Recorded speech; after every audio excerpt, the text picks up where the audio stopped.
A lot of people believe that volatility equals risk when it comes to investing, but when you think about it, it's quite nonsensical. Why would it determine how risky a stock is just because its stock price moved around a lot in the last year? I found an interesting video today that I wanted to share with you where Warren Buffett discusses this topic. If you ever wondered how Buffett defines risk in investing, then make sure you watch the whole video. We don't worry about risk in the traditional, the way you're taught actually at Wharton.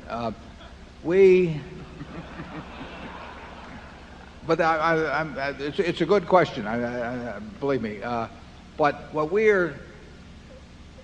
if we could see the future of every business perfectly, it wouldn't make any difference whether the money came from running streetcars or from selling software, because all the cash that came out, which is all we're measuring between now and Judgment Day, would spend the same to us. The industry that it's earned in means nothing except to the extent that it may tell you something about the ability to develop the cash, but it doesn't tell you, it has no meaning on the quality of the cash once it becomes distributable. We look at riskiness essentially as being sort of a go, no-go valve in terms of looking at the future of businesses. In other words, if we think we simply don't know what's going to happen in the future, that doesn't mean it's necessarily risky. It just means we don't know. It means it's risky for us. It may not be risky for someone else who understands the business.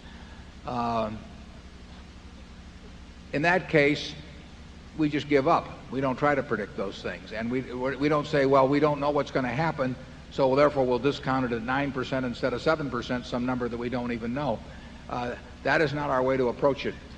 We feel that once it passed the threshold test of being something about which we feel quite certain, that the same discount factor tends to apply to everything. And we try to do only things about which we're quite certain when we buy into the businesses. So we think all the capital asset pricing model type reasoning with different rates of risk-adjusted return and all that, we tend to think it is, well, we don't tend to, we think it is nonsense. And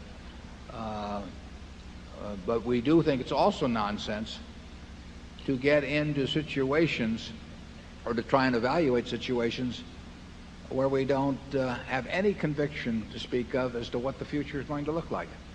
And we don't think you can compensate for that by having a higher discount rate and saying it's riskier so that I don't really know what's going to happen, I'll have a higher discount rate.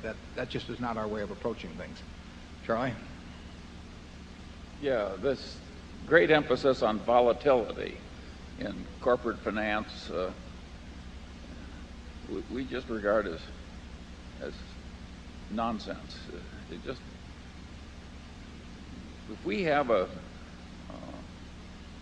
statistical probability of putting out $1 million and having it turn into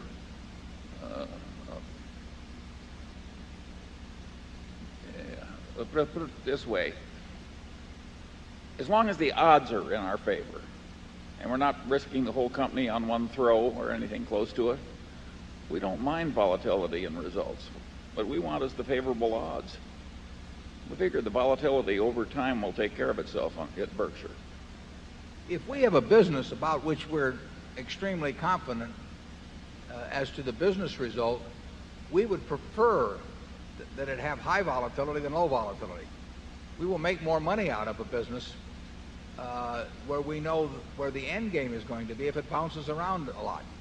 I mean, for example, if people reacted to the monthly earnings of Seas, which might lose money 8 months out of the year and makes a fortune, in November and December, if people reacted to that and therefore made its stock as an independent company very volatile, that would be terrific for us because we would know it was all nonsense, and we would buy in July and sell in January. Well, obviously things don't behave that way, but when we see a business about which we're very certain, but the world thinks that its fortunes are going up and down, and therefore it behaves with great volatility, we love it.